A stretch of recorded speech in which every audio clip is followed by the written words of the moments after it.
Such heroic nonsense. Hello everyone, Via here. In this video, we're going to be taking a look at a bit of a blast from the past from Transformers. This is Classics Megatron. So here he is in his gun mode. When was the last time you can remember a mainline Megatron turning into a gun? It's pretty cool.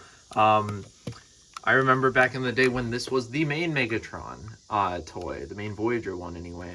And a lot of people aren't a big fan of the colors on this thing, but it's easier to see that in robot mode. Now that we have more G1 accurate Megatrons in the stuff like the Earthrise one and the Siege one, I think we can look back on this a little bit fondly as just a really weird point in Megatron's history where, you know, his alt mode can't really be done, but he doesn't have like a set one yet. So we want to do a gun Megatron, but this is kind of all we got. And so the Hasbro team back then thought, let's model it after a Nerf gun. I believe I had heard somewhere that this is based on the Maverick. I'm not entirely sure, but yeah, so it results in a pretty interesting looking gun mode that still has the scope on it, but, you know, has a bit of like a revolver cylinder there and just a strange shape overall. Not something we're really used to seeing for Megatron. One thing that this does result in is I'm noticing it has screws on both sides, which isn't the greatest, but other than that, I think it looks pretty cool. You see up front here, we have a bunch of purple and orange, along with this kind of like bony gray color. Like it's like a white gray. It's an interesting color. Clear green there for the cylinder, as well as in the scope there. I don't know why the scope also has an orange tip on it. Is that a thing? I'm not that familiar with the gun laws, but yeah, we also have some like gold details there and there.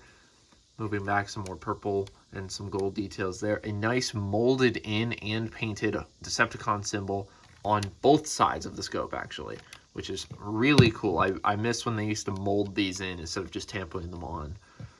Handle is really small. You can see, like, in my hand, it just looks... I can fit my 3 fingers on here, but it's really small.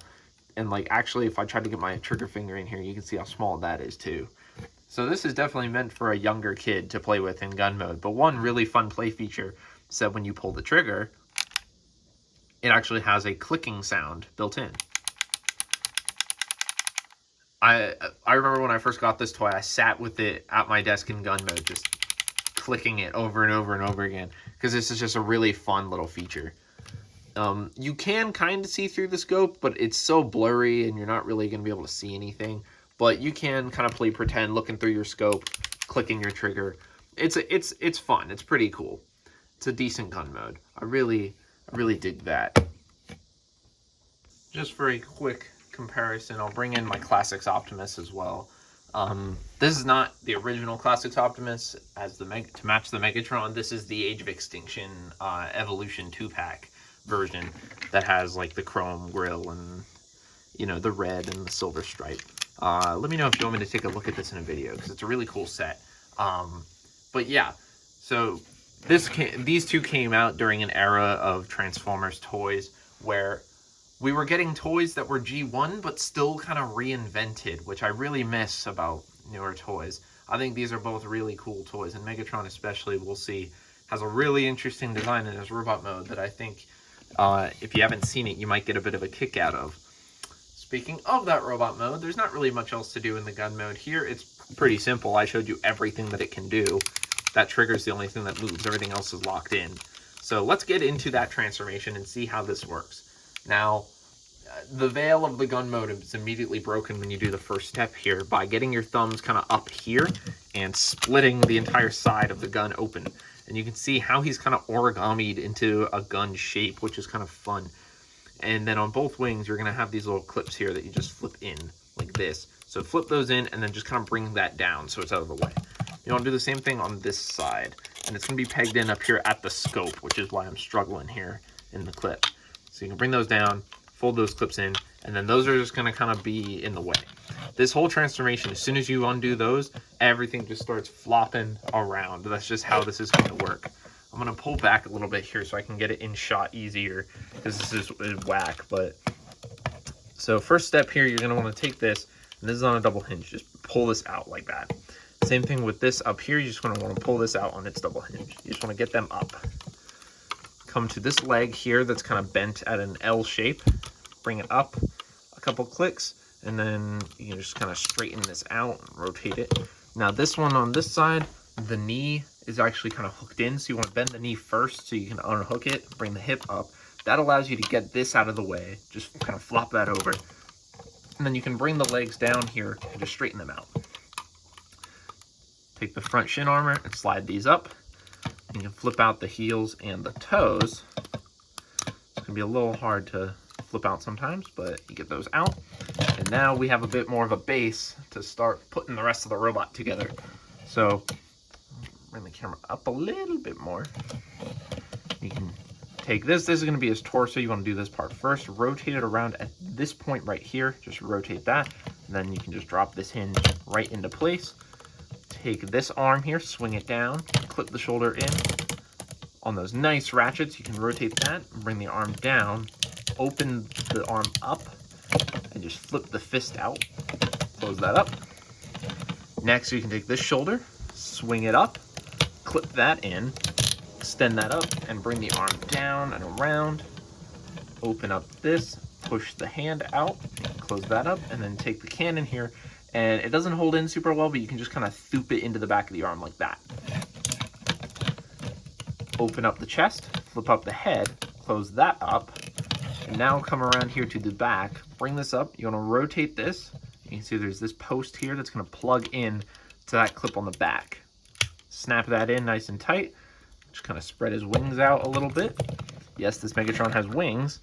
And here we have Classics Megatron in his robot mode. And he's got a bit of an issue standing, but we'll get to that. And that is a really interesting robot design for Megatron. That is not G1 in the slightest, really. But I think it's a really cool design looking back on it. I don't know. I think this looks really sick with it's really purple. There's a lot of purple on it. Those big green wings look ridiculous. Reminds me of Energon a lot. As well as like the gold all over it. Looks really cool. You can see his eyes shining there with that light piping from my window. And you can see it works really, really well to have those green eyes there right underneath that dark black eyebrow, kind of representing his like forehead shape underneath his helmet, like in G1. The tip of the gun ends up here on the shoulder, so you have this round orange bit here. And on this side, we have the hammer, which is G1 accurate, which is pretty cool. You get little details like that. Moving down here, you can see the gold detail and black there in the hips and on the thighs. A little bit of paint scratching there off the knees, but this guy is like 20 years old at this point, so, you know, he's getting up there in age. The legs look kind of weird. They're probably my least favorite part about the design.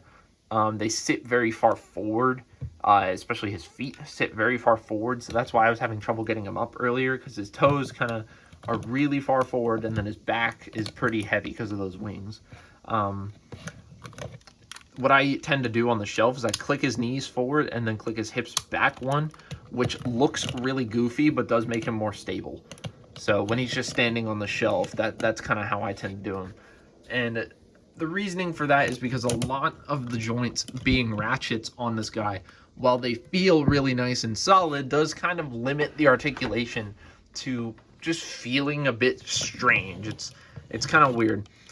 So the head is on a ball joint, but the ball is actually on a stem that goes down into the torso, so it works, but it just feels kind of strange. But it's nice free ball joint. He can look up, he can look down, he can bob side to side, and of course the rotation. These shoulders are on really clicky ratchets. This is what I miss about modern toys. I miss this style of ratchet. Listen to how chunky and solid that is. Really nice and tight, even after all these years. All of the joints on this guy are insane. In and out is a similar ratchet.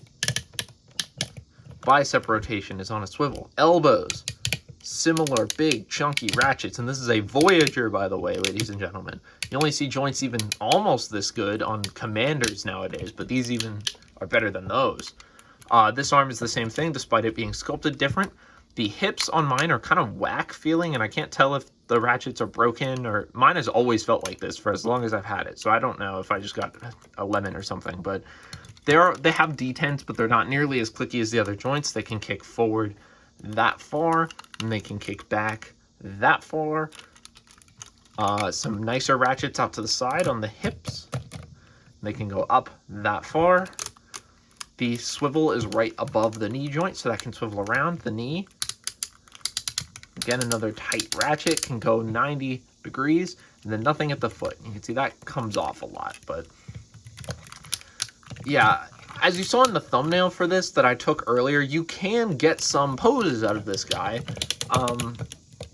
It's just not quite as easy to actually get him up in these poses as it would be on a more modern figure with some more modern articulation.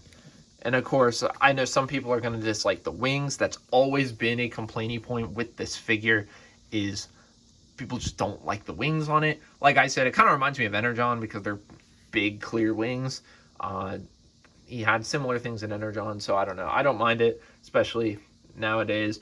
But yeah, the design, if you don't like it, you're probably just not going to like this figure very much. As solid as it feels, if you really hate the design, then there's nothing you can do about it. But I personally think that this figure looks really good, and I almost prefer it now to the Henkei version, which uses more G1 colors, being like silver, black, and red. I almost prefer this version just because I think it looks more unique, and it looks really cool, although the Henkei version is quite nice. And we'll bring him back in here. There's Classics Optimus again. And these guys just look awesome together. They always have. These have always been pretty legendarily awesome toys. Classics Optimus a little bit more beloved than Megatron, but I think both of these together just look really sweet. And, you know, these give me a lot of nostalgia for kind of a bygone era of Transformer toy designs. Not that I don't like the new toys, or that I think they do not that the new toys don't do anything better, but there are, in some ways, you could look at these and think, man, they just don't make them like they used to anymore. These feel so solid and nice and chunky. It was actually a joy to film this video, just getting to mess with these guys again and, you know, feel how solid they are compared to some of these newer toys. But that aside, these guys look really good together, and I love the scale between the two. I always appreciate when Megatron is a little taller than Optimus. I don't know. I always think that looks really cool. I think Megatron should be a little bit bigger and a bit more imposing than Optimus. And these guys capture that fairly well, with Megatron being like less than a head taller, but still pretty big, and his wings give him a lot of kind of he looks bigger than he actually is because of those wings, I think. So they can make it a little bit of a pain to pose and have him on the shelf sometimes, but I really do like them. I know people complain, I've mentioned that before already, but I think they look really cool. And these guys, they look fantastic together. But other than that comparison, I think that's about it for this toy. This is a very simple toy. We've gone through everything that you really need to know about the toy. This is another review that comes down to, if you think watching this video that this looks really cool, or if you love, you know, the types of joints that this guy uses, I think you'll have a lot of fun with this figure. I think this is a figure that really everybody should at least try to mess with at least once, because it's a very, very fun figure and a very interesting piece in kind of the history of Megatron toy designs. So it's one of my personal favorites, and I'm glad I was able to share it with all of you.